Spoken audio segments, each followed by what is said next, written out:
स्वागत है। आज हम एक ऐसे विचारक की दुनिया में उतर रहे हैं जिन्होंने कहा था कि सब कुछ मतलब सचमुच सब कुछ, यहाँ तक कि पत्थर भी बस हवा का ही बदला हुआ रूप है। हाँ, हम बात कर रहे हैं प्राचीन यूनानी दार्शनिक एनेक्सिमेनीज ऑफ मिलेटस की। बिल्कुल एनेक्सिमेनीज। सुकरात से भी पहले के, मतलब जिन्हें हम प्री सोक्रेटिक कहते हैं। हाँ, प्री सोक्रेटिक। ये वो विचारक थे जो सुकरात से पहले आए और जिनका ध्यान इस पर था कि भाई ये दुनिया कैसे बनी, असलियत क्या है चीजों की। एनेक्सिमेनीज का समय था लगभग 586 से 526 ईसा पूर्व, मिलेटस शहर में। मिलेटस, ये तो वही जगह है ना जहाँ कहते हैं कि वेस्टर्न फिलॉसफी दर्शन शुरू हुआ। थेल्स, फिर एनेक्सिमेंडर और फिर ये एनेक्सिमेनीज। सही, ये तीनों मिलेटस स्कूल के माने जाते हैं। और इन्होंने ही पहली बार कोशिश की कि दुनिया को देवताओं की कहानियों से नहीं बल्कि तर्क से और जो दिख रहा है उसे देखकर समझा जाए। हाँ, अवलोकन से। और जो हमें पता है उसके हिसाब से एनेक्सिमेनीज शायद एनेक्सिमेंडर के स्टूडेंट थे या उनके साथ काम करते थे, है ना? हाँ, ऐसा माना जाता है, या तो छात्र या फिर जूनियर सहयोगी। और तीनों ही एक चीज खोज रहे थे, आर्के, वो मूल तत्व। आर्के? हाँ, जिससे सब कुछ बना है। तो थेल्स में कहा वो पानी है। पानी, ठीक है। एनेक्सिमेंडर थोड़ा और आगे गए, उन्होंने कहा नहीं, वो एपेरॉन है, मतलब कुछ असीम सा जिसे हम ठीक ठीक बता नहीं सकते कि वो क्या है। अनिश्चित। एपेरॉन। ये थोड़ा रहस्यमयी लगता है। और फिर आते हैं एनेक्सिमेनीज और वो कहते हैं नहीं जी, वो चीज तो हवा है। हाँ, हवा। ये थोड़ा अजीब नहीं है? मेरा मतलब है पानी तो फिर भी समझ आता है, जीवन देता है।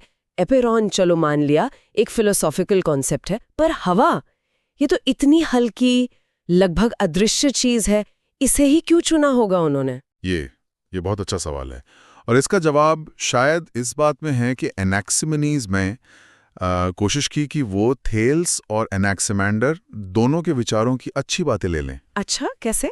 देखिए, हवा जो है वो एनेक्सिमेंडर के एपेरॉन की तरह लगभग असीम है, हर जगह है, फैली हुई है। लेकिन थेल्स के पानी की तरह ये एक जानी पहचानी चीज भी है, हम इसे महसूस करते हैं, सांस लेते हैं।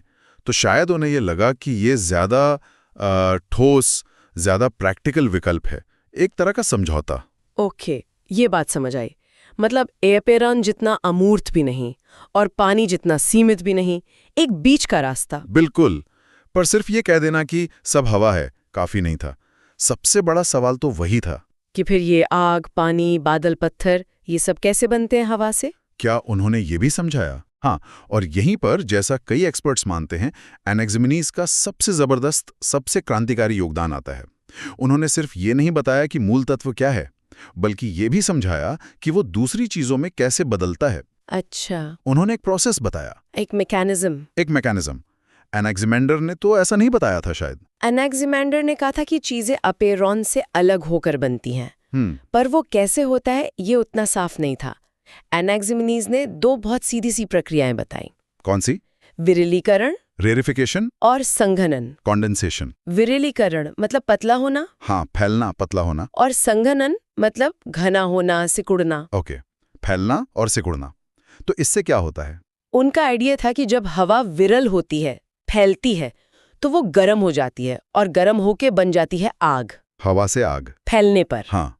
और जब हवा संघनित होती है, मतलब दबती है, पास पास आती है, तो वो ठंडी होती जाती है। अच्छा, और ठंडी और घनी होकर वो पहले बनती है पवन, यानी तेज हवा, फिर और घनी होकर बादल, फिर और घनी होकर पानी। हाँ, फिर और ज्यादा संघनन से पृथ्वी या मिट्टी, और जब सबसे ज्यादा घनी हो जाती है तो बन जाती है पत्थर। अरे वाह, मतलब आग से लेकर पत्थर तक सब कुछ बस हवा के घनत्व, उसके गाढ़ेपन का खेल है।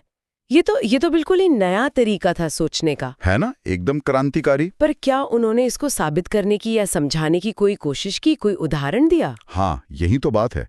उन्होंने सिर्फ थियोरी नहीं दी, एक बहुत सिंपल सा अवलोकन, ऑब्जर्वेशन भी बताया। हाँ। जो हम सब अनुभव करते हैं। क्या? एक सोर्स बताता है कि उन्होंने कहा, जरा अपने हाथ पर फूंक मारो। हाँ। अगर मुंह थोड़ा खुला रखकर धीरे से फूंक मारोगे, हाँ। मतलब हवा कम दबी हुई है, विरल है, हाँ, तो हवा गर्म लगेगी। हाँ, लगती तो है। लेकिन अगर होठ सिकोड़कर जोर से तेजी से फूंक मारोगे, हाँ, मतलब हवा को दबा रहे हो, संघनित कर रहे हो, तो ठंडी लगती है। अरे हाँ, ये तो बिल्कुल सही है। बस इसी से उन्होंने नतीजा निकाला कि देखो, विरलता मतलब गर्मी और घनत्व मतलब ठंडक। कमाल है। हालांकि आज का विज्ञान तो शायद उल्टा कहता है कि हवा को दबाने पर, कंप्रेस करने पर वो गर्म होती है। हाँ बिल्कुल, वैज्ञानिक रूप से उनका ये निष्कर्ष सही नहीं था।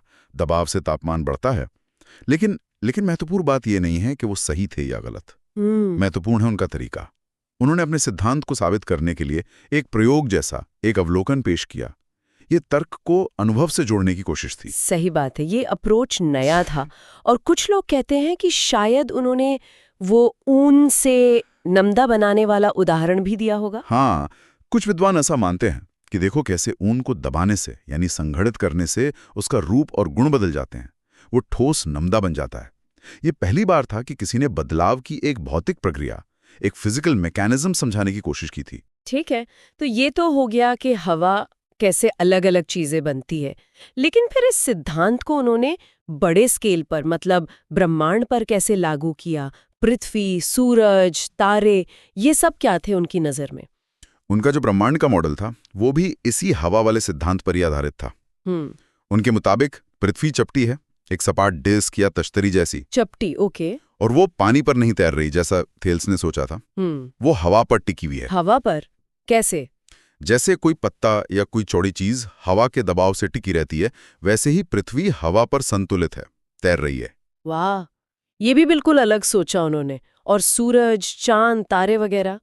वो भी चपटे हैं और वो भी हवा में तैरते हुए पृथ्वी के चारों ओर घूमते हैं। चारों ओर? हाँ, एक किताब में तो बड़ी मजेदार तुलना की है। जैसे कोई टोपी हमारे सिर के चारों ओर घूम सकती है, वैसे ही सूरज पृथ्वी के चारों ओर घूमता है। मतलब सूरज रात में पृथ्वी के नीचे नहीं जाता? नहीं, उनके हिसाब से वो पृथ्वी के किसी दूर वाले शायद ऊंचे हिस्से के पीछे छिप जाता है और फिर सुबह दूसरी तरफ से निकल आता है। दिलचस्प। और तारों के बारे में क्या? क्या वो भी ऐसे तैरते हुए पत्ते थे या कुछ और?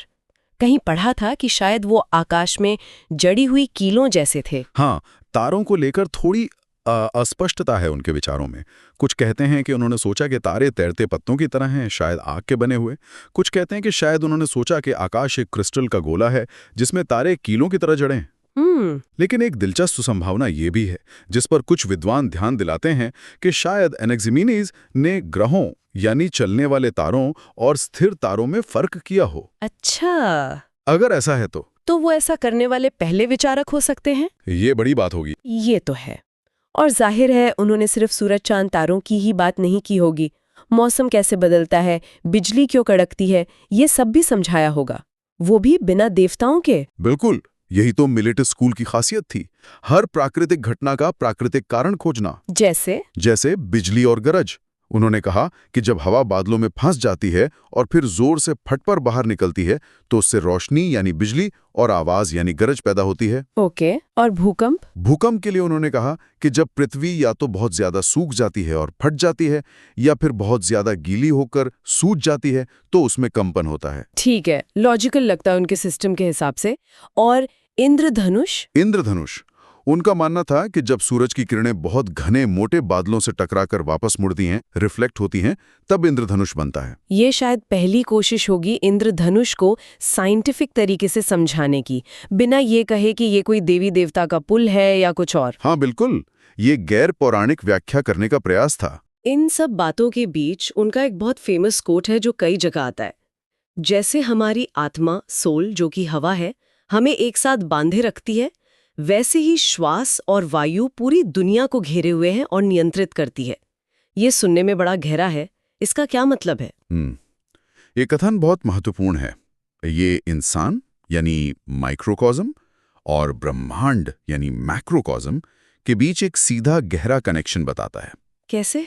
देखिए, उन्होंने ये देखा कि हम और सारे जीवित प्राणी सांस लेते हैं और जब सांस रुक जाती है तो जीवन खत्म। हाँ। तो जैसे ये हवा या सांस हमारे शरीर को चला रही है, उसे एक साथ बनाए रखती है, हमें जीवित रखती है। हाँ, जीवित रखती है, एकजुट रखती है, वैसे ही पूरे ब्रह्मांड को भी एक विशाल वायु ने घेरा हुआ है, उसे थामे हुए है, उसे चला रही है। तो क्या वो कह रहे थे कि हमारी आत्मा असल में बस हवा ही है, मतलब आत्मा जैसी कोई अलग चीज है ही नहीं? ये बड़ा पेचीदा सवाल है। एक तरफ तो वो हर चीज को भौतिक यानी हवा से समझा रहे हैं, तो लगता है कि आत्मा भी बस हवा ही है। लेकिन दूसरी तरफ जब वो हवा को ही जीवन देने वाली शक्ति जो हमें थामे रखती है, कह रहे हैं तो वो आत्मा के कॉन्सेप्ट के बहुत करीब आ जाते हैं। अनजाने में शायद वो आत्मा के महत्व को ही रेखांकित कर रहे थे।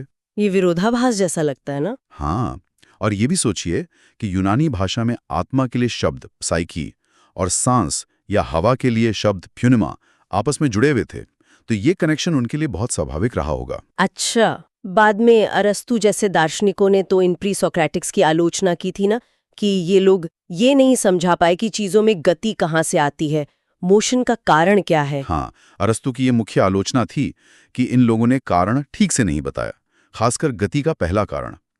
लेकिन मजे की बात यह है कि एनाक्सिमेनीज शायद इस आलोचना से कुछ हद तक बच जाते हैं। कैसे? क्योंकि उनके सिस्टम में जो मूल तत्व वायु है वो खुद ही हमेशा से गतिशील है, वो शाश्वत है और हमेशा एक्टिव रहती है।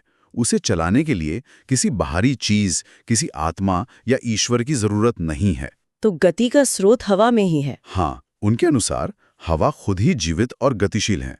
लेकिन जैसा हमने कहा, जब वो हवा को जीवन शक्ति कहते हैं तो वो आत्मा या चेतना के विचार के पास पहुंच जाते हैं। इसकी तुलना किसी और संस्कृति या धर्म से भी की जाती है। हाँ, की जाती है।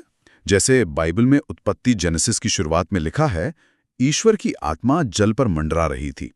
वहां आत्मा के लिए जो हिब्रू शब्द है रुआ, उसका मतलब हवा, सांस या हवा का झोंका भी होता है। अच्छा। और नए नियम में यूहन्ना के सुसमाचार में यीशु कहते हैं, हवा जिधर चाहती है उधर चलती है। आत्मा से जन्मे हर व्यक्ति के साथ ऐसा ही है। तो ये हवा, सांस, आत्मा, जीवन शक्ति, इनका कनेक्शन बहुत गहरा और पुराना है। ये तो वाकई बहुत दिलचस्प है। तो चलिए अब थोड़ा समेटते हैं। कुल मिलाकर एनाक्सिमेनीज इतने महत्वपूर्ण क्यों माने जाते हैं? अक्सर लगता है कि थेल्स या एनाक्सिमेंडर का नाम ज्यादा आता है। नहीं, एनाक्सिमेनीज बहुत महत्वपूर्ण है, कई कारणों से। पहला तो वही जो हमने डिस्कस किया, उन्होंने सिर्फ मूल तत्व नहीं बताया बल्कि उसके बदलने की एक प्रक्रिया भी समझाई, विरलीकरण और संघनन। हाँ, और उसे अवलोकन से जोड़ा। बिल्कुल, ये वैज्ञानिक सोच की तरफ एक बड़ा कदम था। दूसरा कारण, दूसरा, और ये शायद सबसे ज्यादा मौलिक बात है उनकी, उन्होंने ये आइडिया पेश किया कि चीजों के जो अलग अलग गुण हो, क्वालिटीज हमें दिखते हैं, जैसे आग गर्म है, पत्थर ठोस है, पानी बहता है, ये असल में मात्रात्मक अंतर है। अच्छा, मतलब गुणों का अंतर असल में मात्रा का अंतर है। ये कैसे? हाँ, उनके अनुसार ये सारे गुण हवा के घनत्व यानी डेंसिटी के कम या ज्यादा होने का नतीजा है। आग सबसे कम घनत्व वाली हवा है, पत्थर सबसे ज्यादा घनत्व वाली। तो चीज की क्वालिटी जैसे गर्मी या ठोसपन किस चीज पर निर्भर करती है? हवा की मात्रा पर, उसके घनत्व की मात्रा पर। Quality is quantity. एग्जैक्टली। और ये सोचना कि गुणवत्ता असल में मात्रा का ही एक रूप है, ये आधुनिक विज्ञान की नींव के कितने करीब है। आज हम यही तो कहते हैं कि पदार्थ के गुण उसके परमाणुओं की संख्या और उनकी व्यवस्था यानी मात्रा और संरचना पर निर्भर करते हैं। सही बात है। ये तो बहुत बड़ा विचार था उस समय के हिसाब से। नीत्शे जैसे दार्शनिक भी तो मानते थे ना कि इसी विचार ने विज्ञान की नींव रखी। हाँ, नीत्शे का मानना था कि एनाक्सिमेनीज का ये विचार कि कैसे एक चीज विकसित होकर, डेवलप होकर दूसरी चीज बनती है, जैसे हवा से पानी, पानी से पृथ्वी, इसी ने प्राकृतिक विज्ञान यानी नेचुरल साइंस की शुरुआत की। कमाल है। और क्या असर रहा उनका? उन्होंने अपने बाद के कई यूनानी दार्शनिकों को प्रभावित किया, जैसे हेराक्लिटस, एनाक्सागोरस, डायोजीनीज ऑफ अपोलोनिया। इन सब पर एनाक्सिमेनीज के विचारों का असर दिखता है। उनका हवा वाला सिद्धांत किसी न किसी रूप में आगे चलता रहा।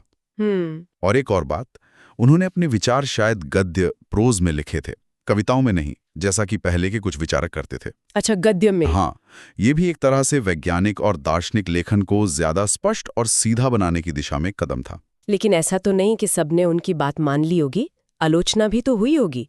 वो फूंक मारने वाला प्रयोग भी तो वैज्ञानिक रूप से सही नहीं था। हाँ, आलोचना बिल्कुल हुई। अरस्तु ने, जैसा हमने कहा, गति की व्याख्या पर सवाल उठाए। हालांकि एनाक्सिमेनीज का केस थोड़ा अलग था। प्लेटो ने भी अपने डायलॉग्स में उनके विचारों का जिक्र किया है, कहीं सहमति दिखाते हुए, कहीं असहमति। और वो तापमान और घनत्व वाली बात तो गलत थी। हाँ, वो वैज्ञानिक रूप से सही नहीं थी कि विरल मतलब गर्म और घना मतलब ठंडा। असल में उल्टा होता है। तो फिर उनका महत्व किस बात में है, अगर वो साइंटिफिकली गलत थे? महत्व उनके अंतिम निष्कर्ष के सही या गलत होने में उतना नहीं है जितना उनके अप्रोच में है, उनके तरीके में। हाँ, महत्व इस बात में है कि उन्होंने दुनिया को समझने के लिए देवताओं और मिथकों को किनारे रखकर तर्क का, अवलोकन का और एक प्राकृतिक भौतिक व्याख्या देने की कोशिश की। उन्होंने सही सवाल पूछे और उनके जवाब इसी दुनिया में, प्रकृति में खोजने का प्रयास किया। ये उस जमाने के लिए बहुत बड़ी क्रांतिकारी बात थी। तो एनेक्सिमेनीज वो विचारक जिन्होंने हमें ये सोचने पे मजबूर किया कि शायद हम सब, ये पूरी दुनिया, ये पूरा ब्रह्मांड, सब कुछ मूल रूप से एक ही चीज, हवा के अलग अलग घनत्व वाले रूप है ना। एक बहुत सरल सा आइडिया लगता है ऊपर से, लेकिन इसने सोचने का एक पूरा नया दरवाजा खोल दिया। बिल्कुल। और यहाँ हम अपने सुनने वालों के लिए एक सवाल छोड़ जाते हैं सोचने के लिए। एनेक्सिमेनीज का ये जो विचार था कि पदार्थों के गुण उनकी मात्रात्मक संरचना यानी उनके घनत्व पर निर्भर करते हैं, क्या ये कहीं ना कहीं बहुत शुरुआती तौर पर आज की फिजिक्स की उस समझ का इशारा नहीं था कि सभी पदार्थ, चाहे वो कुछ भी हों, अंततः कुछ गिने चुने मूलभूत कणों जैसे परमाणु, इलेक्ट्रॉन, क्वार्क की अलग अलग मात्रा और उनकी खास व्यवस्था से ही बने हैं, और वही व्यवस्था तय करती है कि वो चीज क्या होगी और उसके गुण क्या होंगे। वाह, 2500 साल पुराना एक विचार जिसकी गूंज आज भी साइंस में सुनाई देती है। वाकई सोचने वाली बात है। एनेक्सिमेन्स की दुनिया में ये सफर बहुत ही दिलचस्प रहा। अगली बार फिर मिलेंगे एक नए विषय और नई गहराइयों के साथ।